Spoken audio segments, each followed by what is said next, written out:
All right, morning. Hope everybody had a good bye week and got rested up here for the fourth quarter of the season. Going to be a fantastic matchup with two of the iconic brands in college football history. I think Oklahoma and Alabama ranked first and second since World War II in total wins, and maybe are tied for the most 11-win seasons in college football history. So Alabama's got a fantastic football team. They're undefeated at home. Eight straight wins for them since an opening game loss to Florida State. And I think they have the longest home winning streak in the country, 17 wins. Their averaging win margin is 40-11, and their wins at home. And they got a really good roster. They're playing really well on both sides of the ball. Their defense leads the SEC in turnovers caused and turnover margin.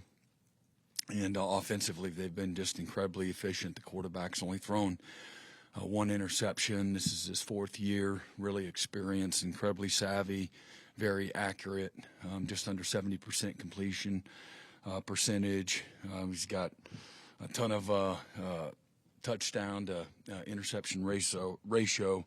I think he's got something like 17 touchdowns. And just been really fantastic. The skills as good as we'll see all year. Got a really good offensive line, incredibly physical. And then again, defensively, they're really aggressive, super well coached in all three phases. Going to be a great challenge, but something I know our guys are looking forward to. Yeah, Brent, in the 10 days since the Tennessee game, you had to play the late interception where you really wanted to run the ball.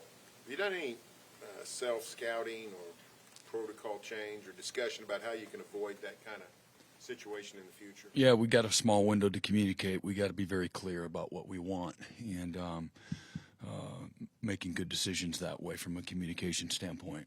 And but yeah, we do a lot of self-scouting. Certainly that situational football, we discussed it, immediately, and some other scenarios there in the second half as well.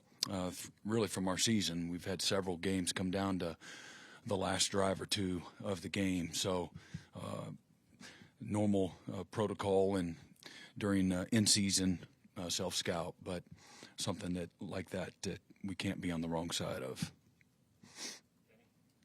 Brent, I know John's won a lot of big games before, but post-hand surgery, winning at South Carolina and then winning at Tennessee the way you guys were able to win that game, I don't sense that he lacks for confidence, but to get that win in Neyland, how influential do you think that is for him, or how important do you think that was for him? Yeah, I think it's important for any player, for the team, as you develop your identity and guys start to gain confidence as the season goes on from improving and going through the challenges of game day and everything that presents. You learn from all of it. I think John's got great self-awareness. We've got a team that's got a lot of awareness, and a team, John included, that want to be coached and willing to have truthful conversations so that you can improve and get better. And that's the only way you can do it is by going through it.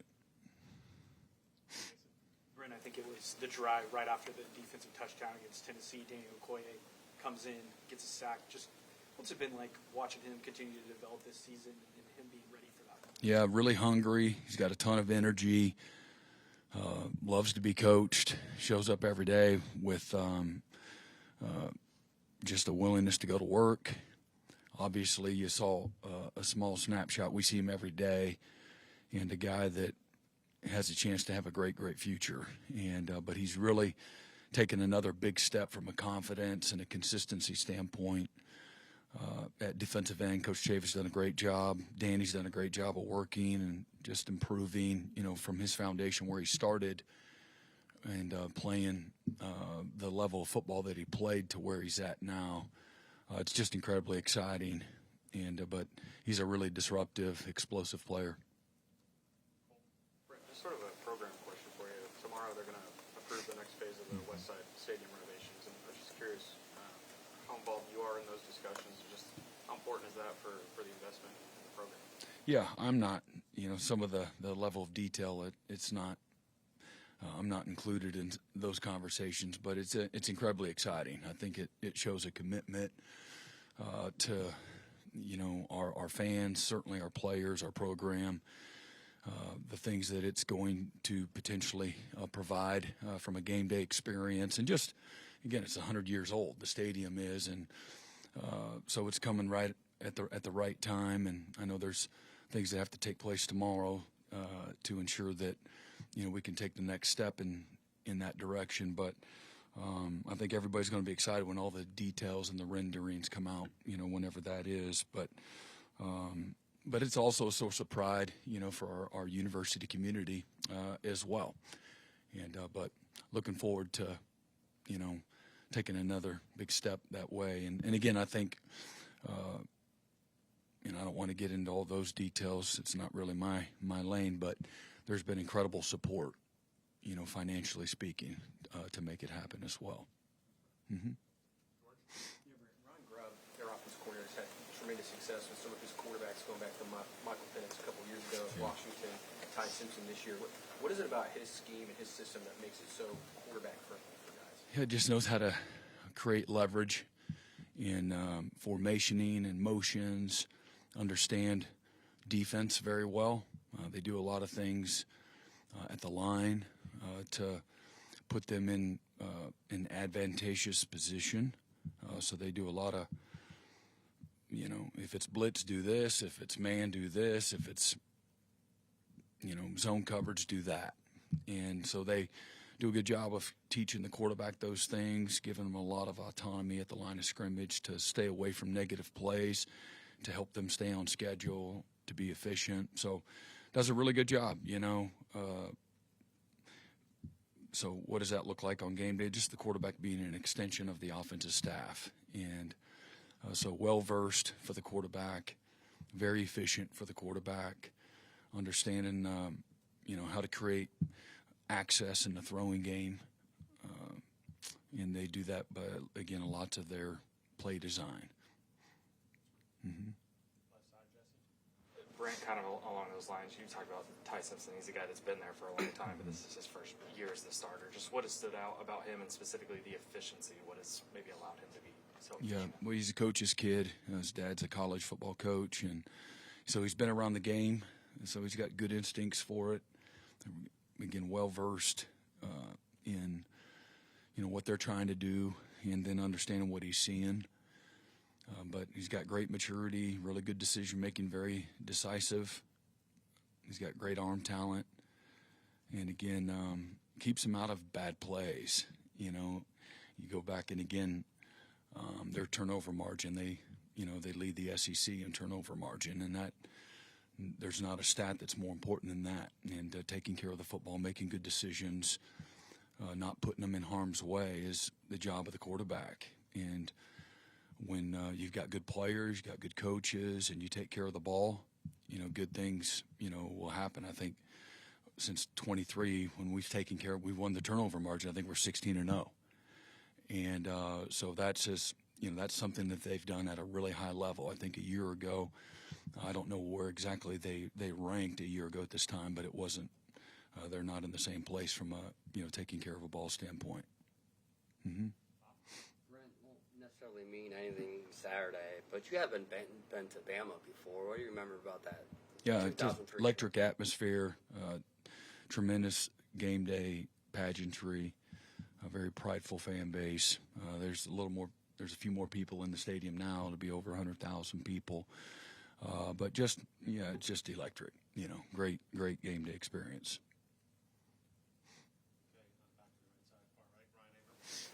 Yeah, Brent, I wanted to ask you about Grayson Hall. And what stood out to you most about his development, especially this year, and the way that he's attacked that? Yeah, just, again, full of energy, very passionate. He's developed into a leader. So he's got a little more centralized focus to him, where maybe in the past he's a little bit messy. And he cares about the program. He's heavily invested. He was a tremendous athlete when he got here. played defensive end, was a tight end mainly in high school, and he's really worked hard to, to develop, put on the size he needs to so that he can hold up at the point of attack. He took a huge step a year ago in his ability to both rush the passer and play against the run with his block rec, his pad level, just his explosiveness again at the point of attack and his ability to anchor. So those have taken big steps over the last 12 to 16 months. And but the most notable change for him is just how he's really matured into a fantastic, emotional, well-versed leader. He when he speaks in front of the team, the guys listen, and so they do that because of the amount of time, effort, and energy he's put in, to his career. And again, he cares about the locker room and the team, this team's opportunity. So couldn't be more proud of him and the way he's really just kind of grown up here the last several years, and then he's got a very unique skill set when it comes to rushing the passer and getting off on the rock. So he's playing his best football at the end of his career, which is right on time for most guys. Mm-hmm. When you have an offense that's not super highly rated rushing, sometimes that can pop up in the red zone. But Alabama, top 20 in red zone offense. As you said, what makes them so good at being able to get it done in the red zone, even if they're not a top 5 rushing attack or something like that? Yeah, they just they're very efficient. They, again, stay out of the negative plays there. They've got a lot of excellent play design concepts when they get down into the red zone, and they understand defense and how defense works. That's when I watch them, that's what I see. And so they try to put you in conflict and attack your rules and things of that nature. So they're really smart that way, understanding what you do. They've run the ball in that area really well. They got good players. But again, at 92%, conversion rate, that's really, really high and efficient. So I think they're comfortable in that space. It looks like they spend a lot of time there. Yeah, Brent, saw you got to be on the sideline at Clemson to see Tyler, obviously not his senior night, but close to it. I guess, what was it like for you just to get to be on the sideline and watch your son, and also how difficult is it to turn off the coaching switch and just be a dad for a Saturday like that? Yeah, well, I don't get very much of an opportunity to do that, if at all. So it's fun, to be there, for him and his moment, his journey. Being a coach, sometimes everything's about you and your career, and the family kind of follows suit. So thankful that I had the opportunity to do that. What's it like? I mean, it's a very relaxing place. It's when it comes to being able to just be dad and not make it about you. So it was good. Yeah. What I was going to ask about that as well. What did you think of Dabo's impression of you? I was told about it. I haven't heard it. He's got me down. He's got about everybody down when he's good at the impressions, but I don't think it was fourth down. It was a different situation. I think it was second extra long, but that's neither here nor there. Some of the Alabama players have already talked about kind of wanting to rectify what happened here last year. They're going to be talking about revenge and everything like that.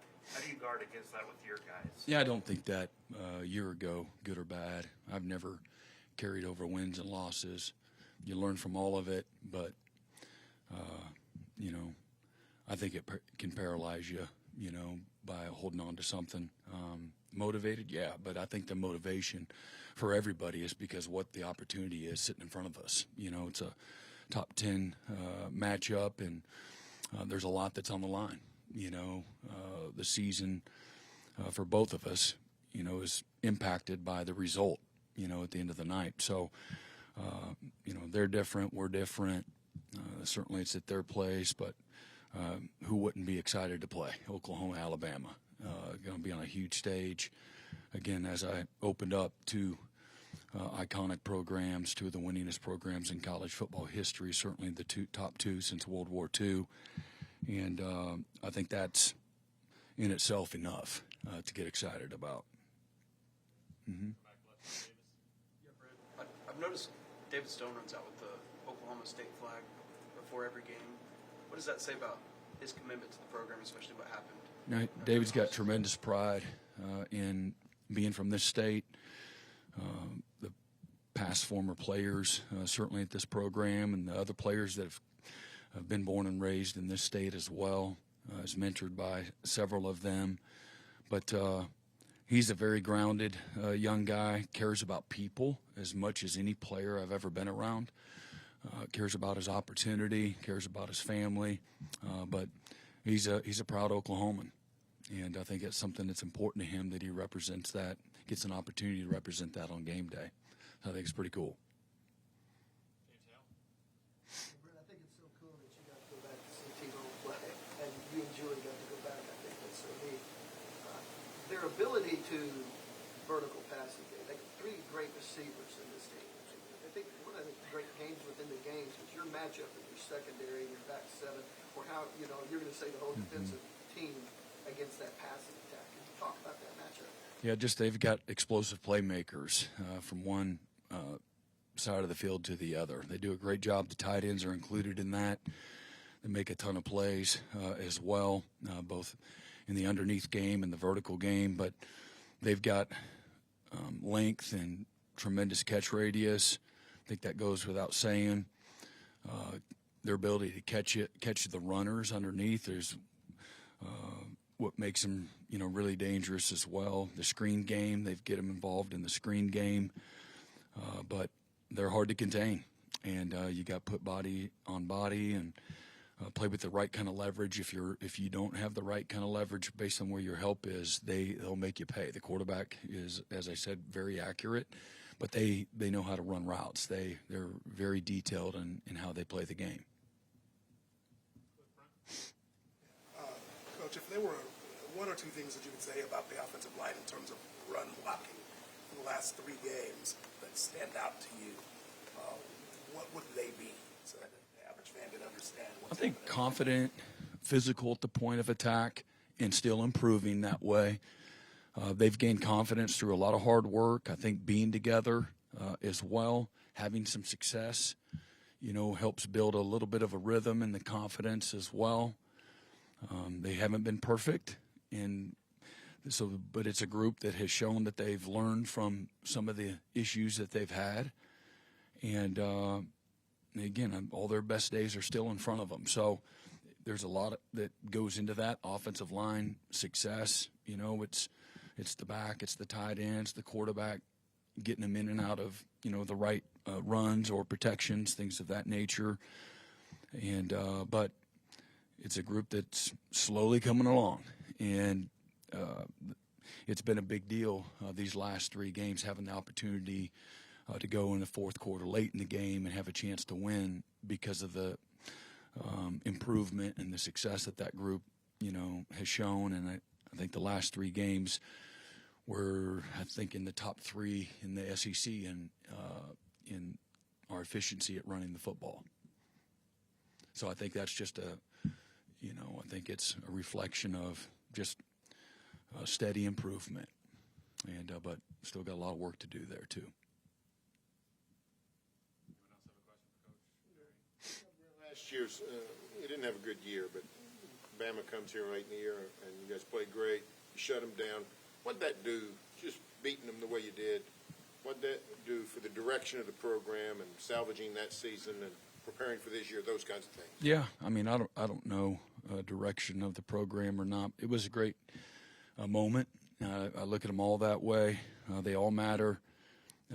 But for our guys, I think it was a sign when we get out of our own way, take care of the football, run it efficiently, create explosives in the run game, making good decisions offensively, complementing each other on both sides of the ball in the kicking game.